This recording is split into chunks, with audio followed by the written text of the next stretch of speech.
আসসালামু আলাইকুম।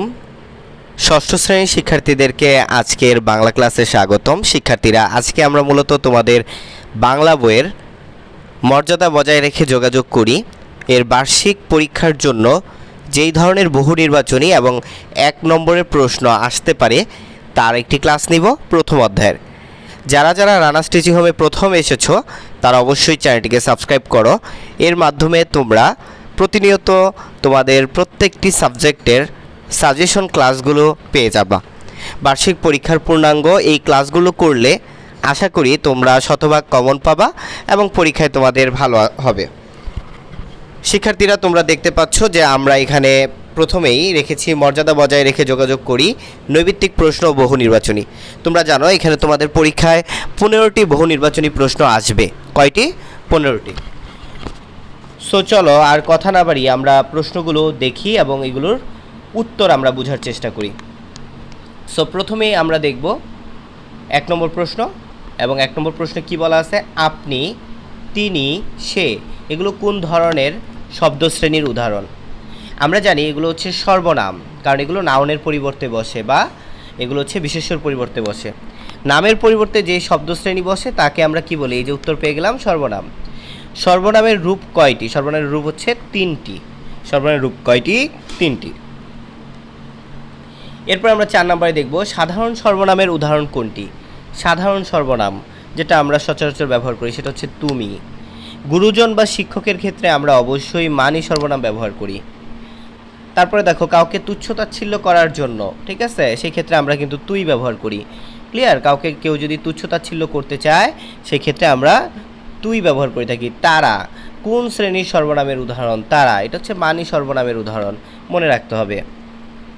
নিচের কোনটি ঘনিষ্ঠ সর্বনামের রূপ? নিচের কোনটি ঘনিষ্ঠ সর্বনাম? তোরা। আমরা জানি যে ঘনিষ্ঠতা বোঝাতে আমরা তুই করে ডাকি, ঠিক আছে, তুই করে বলি, তুই করে বলি। ঘনিষ্ঠতা বোঝাতে আমরা কি করে বলি? তুই করে। যেসব শব্দ দ্বারা কোনো কাজ করা বোঝায় তাকে কি বলে? ভাই এটা খুব ইজি। কোনো শব্দ দ্বারা কাজ করা বুঝাইলেই তাকে ক্রিয়া বলে। কাজ মানেই ক্রিয়া, মনে রাখতে হবে। কাজ ইজ ইকুয়াল টু ক্রিয়া। শিক্ষার্থীরা, কাজ ইজ ইকুয়াল টু ক্রিয়া। বলা ও লেখার শব্দদ্বয় কোন জাতীয় শব্দশ্রেণীর উদাহরণ? ক্রিয়া, ঠিক আছে। বলা ও লেখা এগুলো কাজ বোঝায়। সাধারণ সর্বনাম অনুযায়ী করা ক্রিয়ার রূপ কোনটি? করা ক্রিয়ার রূপ হচ্ছে করো, ঠিক আছে। সাধারণ সর্বনাম অনুযায়ী তুমি করে বলা আর কি, করো। এখানে আমরা দেখব করতেন। এরপর আমরা খেয়াল করব করতেন ক্রিয়ার রূপ কোন জাতীয় সর্বনাম অনুযায়ী ব্যবহৃত হয়? করতেন মানি অনুযায়ী ব্যবহৃত হয়। ঘনিষ্ঠ সর্বনামের ক্রিয়ার রূপ কোনটি? ঘনিষ্ঠ সর্বনামের ক্রিয়ার রূপ হচ্ছে কি বলতো? ঘনিষ্ঠ সর্বনামের ক্রিয়ার রূপ, ওয়েট ফর এ মিনিট। আচ্ছা, ঘনিষ্ঠ সর্বনামের ক্রিয়ার রূপ হচ্ছে কি? ঘনিষ্ঠতা বুঝাইতে। সেটা তুই করে। দেখেছিস?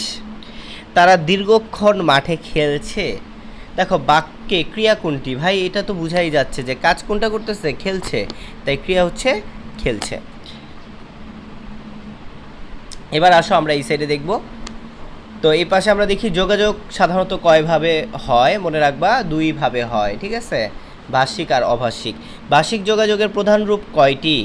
ভাষিক যোগাযোগের প্রধান রূপ হচ্ছে 4টি। এটা ক্লাস 6এও আছে, 7এও আছে কোশ্চেনটা, ঠিক আছে। ভাষিক যোগাযোগ কোন রূপের ক্ষেত্রে মুখের ভূমিকা প্রধান? মনে রাখতে হবে বলার ক্ষেত্রে। লেখার কাজে কোনটি প্রধান ভূমিকা রাখে?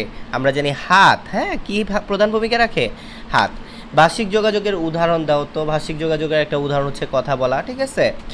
তারপরে খেয়াল করো, রিমা তার মাকে ডিজিটাল মাধ্যমে পরীক্ষার ফলাফল জানালো। এই বাক্যে ভাষিক যোগাযোগের উদাহরণ কোনটি বলো তো? ফোনালাপ, কথা বলছে। ডিজিটাল মাধ্যম বলতে ফোনে বা মোবাইলে কল করছে। এরপর আমরা দেখি অভাষিক যোগাযোগের কৌশল কোনটি? ভাই অভাষিক যোগাযোগের কৌশল হচ্ছে কি? হাতের স্পর্শ, হাতের স্পর্শ ইশারা দিয়ে বোঝানো আর কি।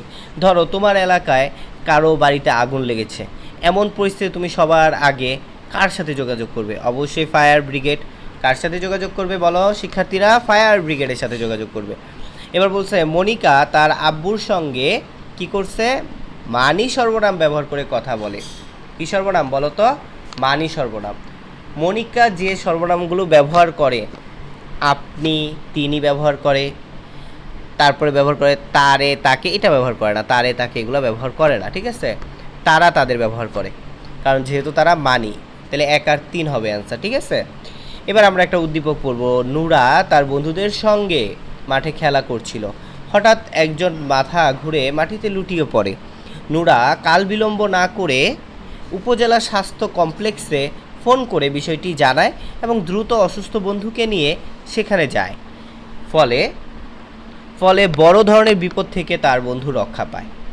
এইখানে দেখো উপরের উদ্দীপকের নুরা উদ্ভূত পরিস্থিতিতে উপজেলা স্বাস্থ্য কমপ্লেক্সে যোগাযোগ করে। পাঠ অনুসারে এই যোগাযোগের ধরন কি? এটা যেহেতু একটা জরুরি পরিস্থিতিতে করা হয়েছে, তাই এটা হচ্ছে জরুরি যোগাযোগ। আশা করি আমার প্রিয় শিক্ষার্থীরা বিষয়গুলো বুঝতে পেরেছো।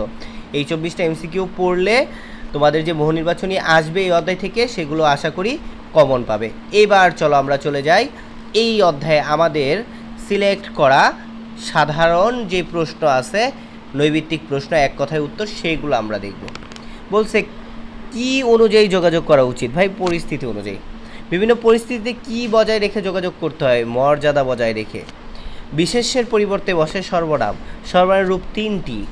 বাবা মা ভাই বোন বন্ধুর ক্ষেত্রে কোন ধরনের সর্বনাম ব্যবহৃত হয়? সাধারণ। আপনি মানি সর্বনাম। ঘনিষ্ঠ হলে তুই।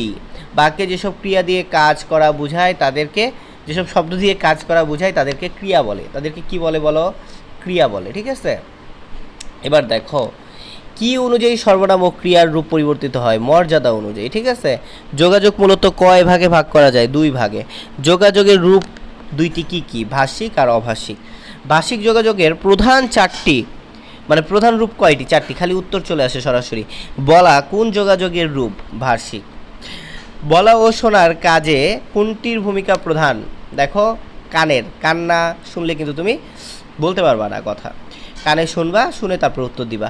চোখের ইশারা, এটা অভাষিক, ঠিক আছে। কোন ধরনের যোগাযোগে ভাষিক কৌশলের ব্যবহার করা হয়? অভাষিক যোগাযোগে কি করা হয়? অভাষিক কৌশলের ব্যবহার করা হয়। সরি, আবার বলতেছি, কোন ধরনের যোগাযোগে অভাষিক কৌশল ব্যবহার করা হয়।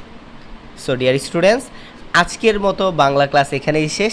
প্রথম অধ্যায় থেকে তোমাদের যে প্রশ্নগুলো আসবে এমসিকিউ এবং তোমাদের যেই এক কথায় উত্তর, এগুলোর জন্য এই ক্লাসটা খুব মনোযোগ দিয়ে করে শিখে মুখস্থ করে ফেলবে, তাহলে আশা করি তোমাদের কমন আসবে।